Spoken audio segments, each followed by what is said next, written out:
We are now living in the most religiously diverse society in the history of humankind. What does that demand of us? What we found is people want to share their stories. People want to share. People want to connect and share with one another. And so we need to provide opportunities for them to do that. But President Obama started, I think, out of that perspective to say, well, what is it that we really share? And what he came upon was the idea that we all share in our commitment to serving others, to helping our neighbors, to community service. That it is indeed high time to balance research questions so that we're not dealing with either this negative understanding that religion is only part of the conflict, or an apologetic sense of it's only part of the solution, it can only be for the better. Our task as researcher is really to step backwards, to look at the broad complexity in which that really relationships are at the heart of an interfaith studies approach. Relationships among and between groups and individuals from various religious traditions. The crystal of faith that God has presented before us has many facets. You can see it from many angles, and if you're in one angle of vision from the Buddhist path, you're going to see some beautiful parts of that facet that I might not see from my Jewish path, but I can learn by encountering, talking, praying with, working with. That each of our religious traditions teaches at its core the other, exactly, and so that helping children see that from the get-go, from young. Hello and welcome. My name is Aaron Stauffer, and I'm the Associate Director of Religions for Peace USA, who, along with the Al-Hebrew Foundation, co-produced the Best of Interfaith, a webinar series which we hosted during this year's World Interfaith Harmony Week. Religions for Peace USA and our colleagues at Al-Hebrew Foundation worked to provide viewers with direct access to the best and the brightest minds in the interfaith movement today. So for 5 consecutive days, we provided 7 webinars, ranging from topics on best practices to the role of secular voices, to answering tough questions in interfaith dialogue, and even to addressing the role of big data and multimedia in interfaith dialogue. We like to think of this as a week-long conference, brought directly to you, free, and available whenever you're online. The Best of Interfaith arose out of our work in the interfaith community, out of the deep need for an in-depth conversation addressing how it is that we in the interfaith movement go about talking with each other and to those outside of this work about what it is that we are doing. A deeper dialogue about interfaith peace, about how we are working for peace together, and about how each of our religious or communities of goodwill call us to work for peace. Those are the goals of the Best of the Interfaith webinar series. Our format was simple: bring the best and the brightest minds of the interfaith community together and ask them to present on an idea and converse about it. We intentionally used the webinar format, for as one of our panelists, Beth Katz of Project Interfaith, says, I know never say never, but I really don't think anything's ever going to take the place of face-to-face. You are in a room with someone. That's truly powerful. But this is pretty powerful, I mean, we're all in different places, but we are really connecting, and I feel like this is really, this speaks to the power of what is at hand if we are interested in using it. I think part of this power that is at hand needs to be communicated, dispersed, and transformed into a space where interfaith conversations can take place in all corners of the world. As those of us in the interfaith movement are well aware, religions are often deemed a cause of many of the world's problems. But religions can and ought to be an important part of the solution to the world's problems. The Best of Interfaith is part of an effort to spread important knowledge on how interfaith peace building is a viable and vital method to increase peace. In this short video, which we've entitled Bits of Brilliance because it offers you the kernels, the bits of nectar that came out of an otherwise rich week of conversations, offer the teaching moments. We see our panelists and responders equipping and educating our viewers most in these clips. So in this short video, I will guide you through 3 key themes of these videos.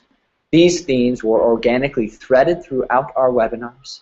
They rose as part of the natural conversation, and they serve to show how integrated all of these topics really are.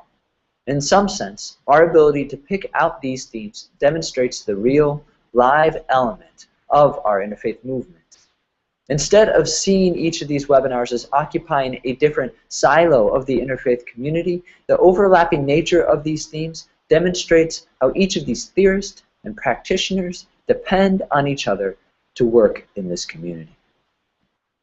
What will follow is I'll offer a short description of each theme, and then we'll jump right to the clips of our panelists and responders who are speaking to the topic of the theme. So, for example, our first theme is accomplishing the goals of the interfaith movement. Broadly, this is a theme where our panelists and responders outline the main goals of the interfaith movement as they see it. But not only this, the clips we have selected also provide moments where our panelists highlight factors and influencers in accomplishing these goals.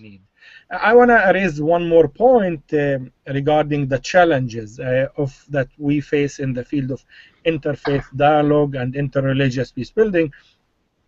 I think it has to do with the, many times the assumption among practitioners of interfaith dialogue that faith alone is enough. And what I mean with this one here, it's enough to believe in a God or in the prophets, or enough to be a good observant Christian or Muslim or Jewish, Buddhist or Hindu, and that give you enough qualification to be a peacemaker and a professional one. And I've seen through my research and work that such thing is really far from the truth. We know that, and I say faith is alone is not enough to be a peace builder. It's required in the field of interreligious peace building, but many of our practitioners lack the professional training, the professional guiding, the systematic thinking for intervention, not only in conflict area, but also in even running a program or implementing a project for of development or relief. So there has to be, I think, some rethinking about how to engage these folks in this kind of interfaith dialogue that we're talking about. Folks who don't fit into, you know, sort of traditional conceptions of what it means to be religious or what it means to be non-religious. So what I would like to see is a greater, you know, study being done on the religiously unaffiliated, so that we could learn more about what they believe. But I also think that interfaith folks who promote interfaith dialogue need to make a concerted effort to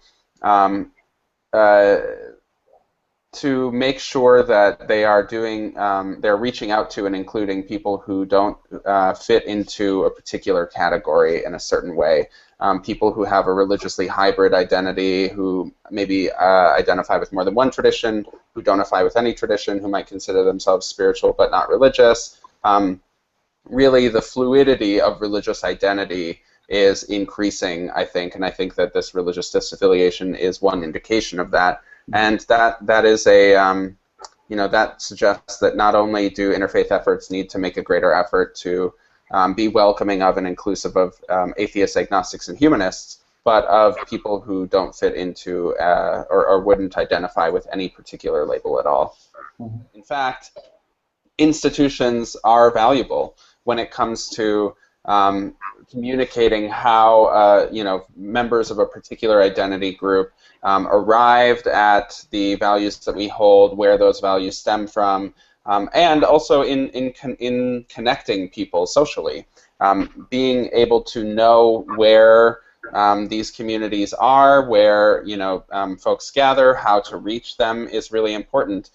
This is something that that was discussed in a really great book by Robert Putnam and David Campbell called American Grace, where they talked about how one of their findings was that religious Americans are much more civically engaged than the non-religious. So they give more money to charity, both secular charity and religious. Yeah. They volunteer more in their communities. Overall, they're just better citizens and better neighbors.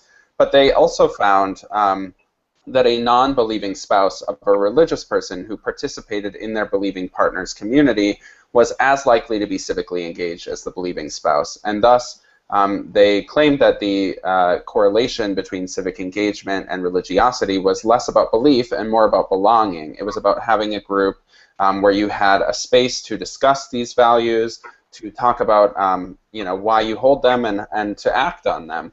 And based on this finding, they speculated that morally bound communities for the non-religious, for atheists, agnostics, and humanists, could play a similar role in equipping and inspiring non-religious people to be as civically engaged as their religious neighbors. And I think that this is really relevant to... part of it is like the timing and finding ways to embed our work and embed this message in really mainstream activities that people don't think of as interfaith activities. They just see them as part of their day-to-day lives. That's what we have to do to make this movement real and make it meaningful and make it sustainable and actually make it have traction. It has to be part of people's day-to-day lives. Let's take one of the complicated issues. Women's rights. There are faith groups who take different perspectives on the appropriate role of women in society, and so it becomes it's not just as simple as, oh, well, we understand that particular government contractor doesn't think that women should be doing construction, and so that government contractor doesn't have to because they have a faith perspective on that. So there are going to be clear places where actually government does take sides and says no, even though, and we're watching that get played out in the healthcare, of where there's some faith groups that are making claims that are based on their understanding of their faith perspective, and then the government works out where it is, how it negotiates that, and that's being played out very, very much in public. How does that get worked out? All that's to say that what you're pointing to is so complex. I would make the next step to say that's why it's so important that we're able to develop the skills of being able to hear each other on those places, because in the end, that's, I think, the good news. The good news that even public policy and politicians began entertaining the idea of the need to engage with faith-based organization. From a development, whether it is USAID or it is DFID in UK, or the United Nations, UNDP, and other organizations, you could see in the last 5-6 years, or a little bit more even, new training manuals and new material have been formed or shaped in order to answer the question, how do we engage religious leaders and the clergy in fighting disease, in fighting poverty, and in basically promoting also all sort of relief and development project. I think staying in conversation between movement and academia is essential, and being clear about the differences of those two spheres of influence, where we are going to be in sync and where we might be in tension, and just understanding the different kinds of needs in each setting is part of the puzzle. So, or I'll let you. At the end of the day, if we do not transform dialogue to dire practice, we would have failed. The idea is not to sit in rooms and debate whether God is this or is that. At the end of the day, how can we bring peace and justice to the world? In other words, how can I join hands with you, and how can you join hands with me to bring about peace and justice to the world? For me, that is what makes God happy. Moving right along to our second theme, which we found to be entitled under the name of Including Diverse Voices in the Interfaith Movement. Over and over again in our conversations, our panelists recognize that the interfaith movement has to be fully integrated with the real lives of everyday people.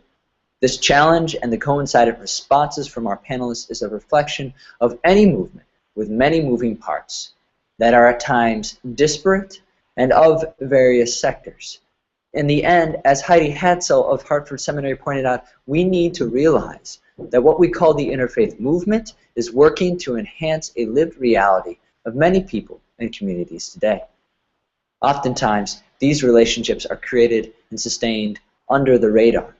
How we go about lifting up these voices is both a challenge and a responsibility, but it also makes this work deeply honorable for those of us who recognize the deeply plural society in which we live.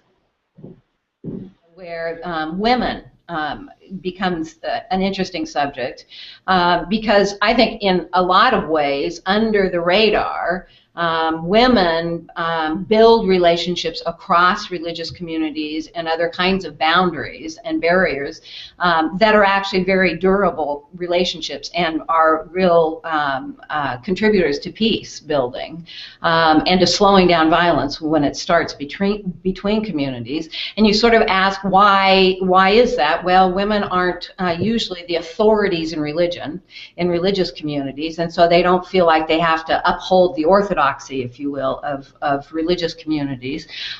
They're often more concerned with relationships in the neighborhood and so forth. So I think women have done a really interesting job sort of at the grassroots level in this kind of way.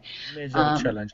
I've mentioned gender as well, and I think it's a major issue for all interfaith dialogue groups. Globally, there are very few women dialogue group, interfaith dialogue group. I know Catherine Marshall and others are doing a project on women and interfaith group here in Berkeley Center, but you know, that's one initiative, and I think it does indicate for the need to highlight and design programs, design more of intervention, and I think overall orientation in terms of either, you know, again, I'm not looking at 50% participation necessarily.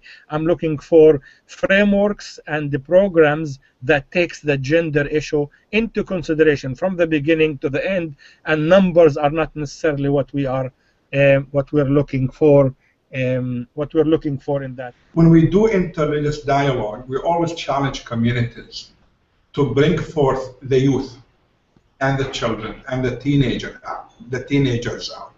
Because you go to these churches, mosques, or synagogues, and you only meet with the seniors and the senior citizens. And I love these people. I'm willing to talk to them too.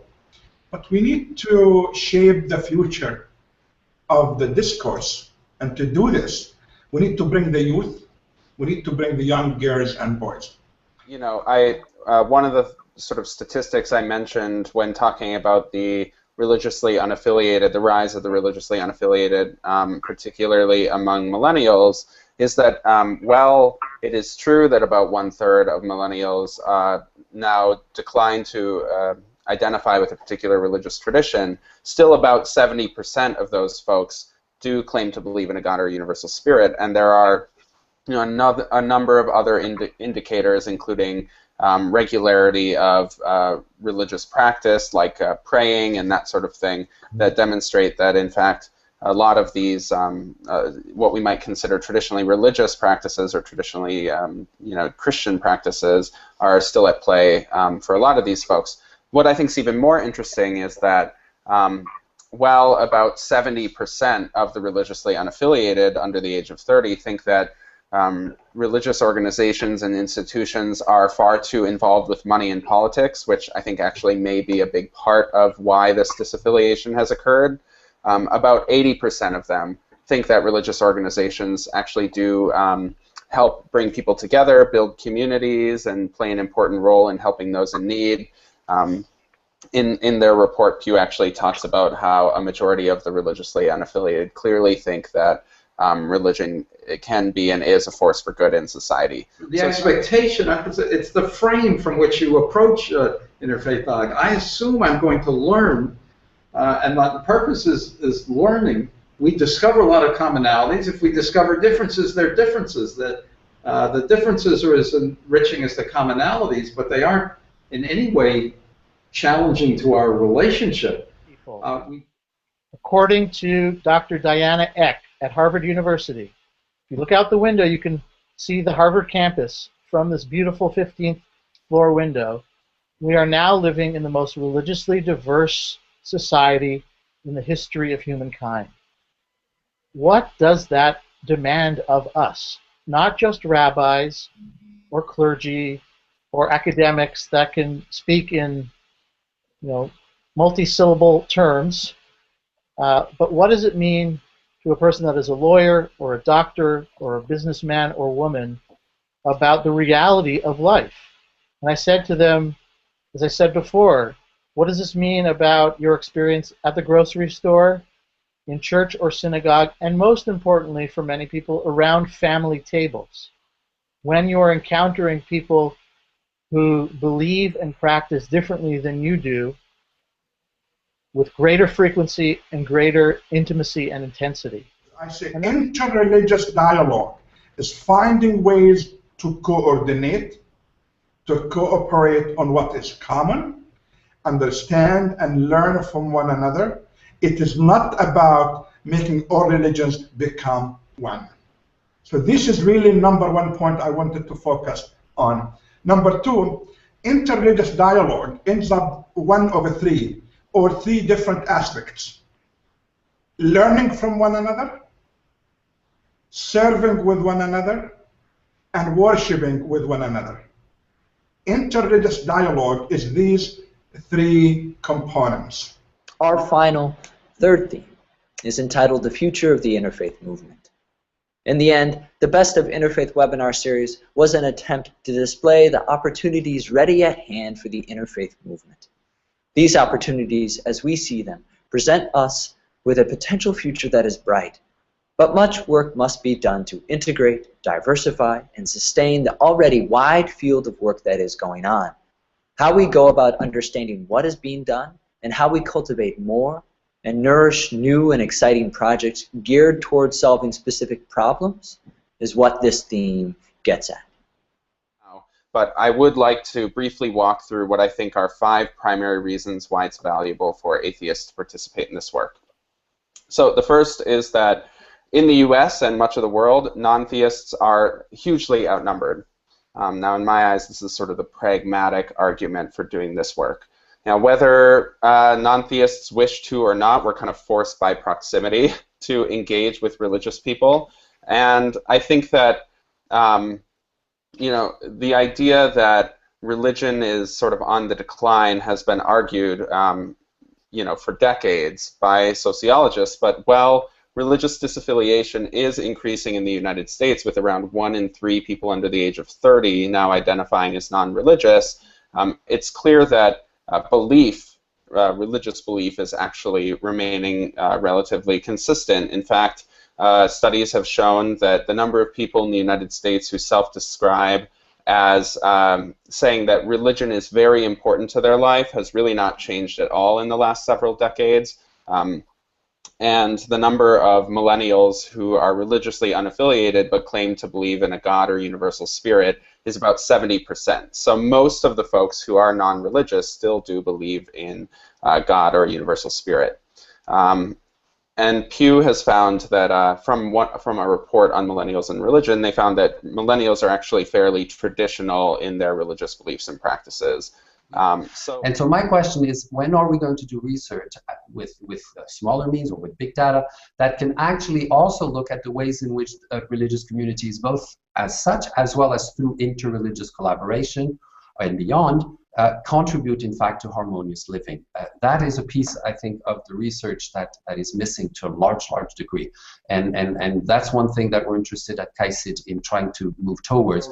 Not our premise, as I started, is we're in the same boat together, and our purpose in working together, aside from the fact we feel called to do this work, is to learn, and differences are no more troubling than similarities.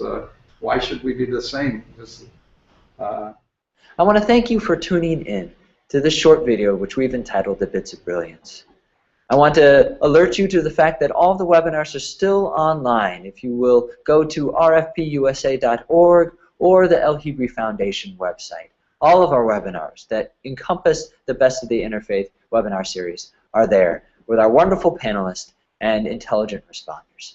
Thank you, and we look forward to working with you in the near future.